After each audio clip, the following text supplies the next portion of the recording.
Vivek Ramaswamy was just in Springfield, Ohio to talk to people about what's going on with the Haitian immigrants, and he posted a video about it. Really fascinating. I wanted to show you guys here. Take a look.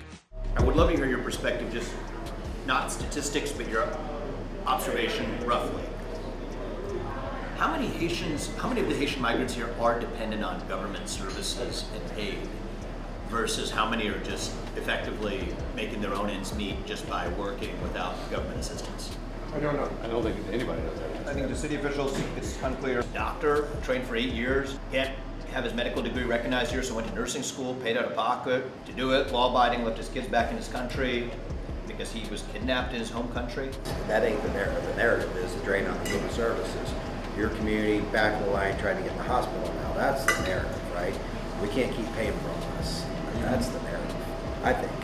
Kids in school don't speak English, so now the teachers are too concerned about doing translation services and teaching them to speak English when their other kids are not learning. So that's a disconnect there. I think we need to worry about the long-term impact. We've got a city that's invested and reinvested a lot downtown. There's restaurants popping up everywhere, and the long-term effect of people wanting to move here and be here, and what this is doing to that as well. The drain on the resources, how much more reinvestment is going to be happening long-term. Will folks come here and reinvest? That's okay.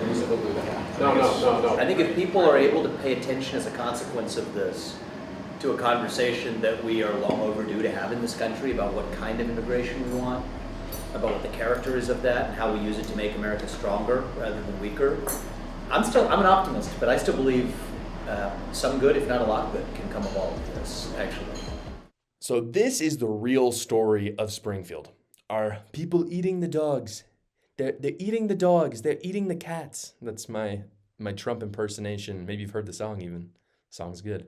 Are people doing that? Maybe. It might be happening, but Trump shouldn't have brought it up in that way during the debate. Again, sometimes it's all about the truth. Truth is super important. Sometimes you don't have to say things when you're trying to win an election. Should you lie? That's not what I'm saying. But do you have to bring up something like that in the middle of a debate when they're undecided looking? Again, I don't think it's really going to have a big effect, but it certainly wasn't a positive for him. He shouldn't have brought it up. He should have brought up, though, what these people are saying to Vivek here. And man, I can't give enough praise to Vivek for going on the ground. Again, there's people out there who will complain about things. They'll say things are a certain way. But those who are actually on the ground are those who are actually making a difference. This is something that I'm wanting to do on my channel. For instance, for the election, I'm going to D.C., so you'll see some videos. I'm going to go talk to some leftists out at D.C., and we'll see what happens with the election there. So I'm a big believer in that.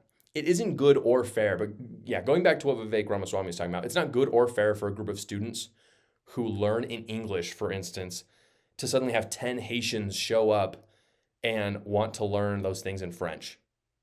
It's not like a race thing either. It's like, it doesn't make sense. This is just one example of how the social programs in Springfield are being tested by Haitian migrants, which is the real story of all this. Sometimes we get so caught up in the politics, guys.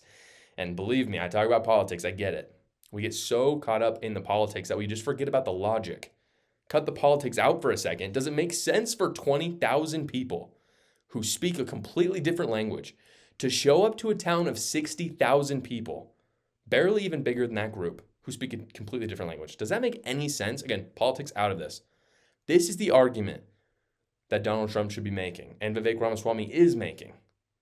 If you say yes, that makes sense for 20,000 people to show up to a town of 60,000 people who speak a different language, you're an idiot. You're dumb. Sorry.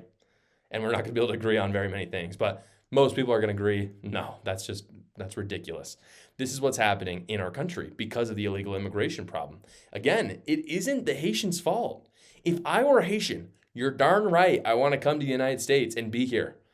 And man, if there are Democrats out there that are trying to make it easy for me to come here, I would utilize those policies too. I would. I'm sorry. Whether I'm a conservative Haitian or a progressive Haitian, but Democrats are the ones to blame. It's not the Haitians because they created an unconstitutional policy to let them in.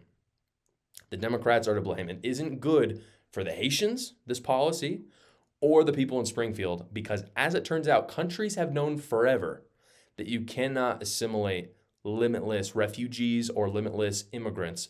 There is a cap, before you lose your national identity, which is what's happening in America right now and your country as a whole. Thank you so much for watching, everybody. Please go down below, comment, like, and subscribe, and watch another video.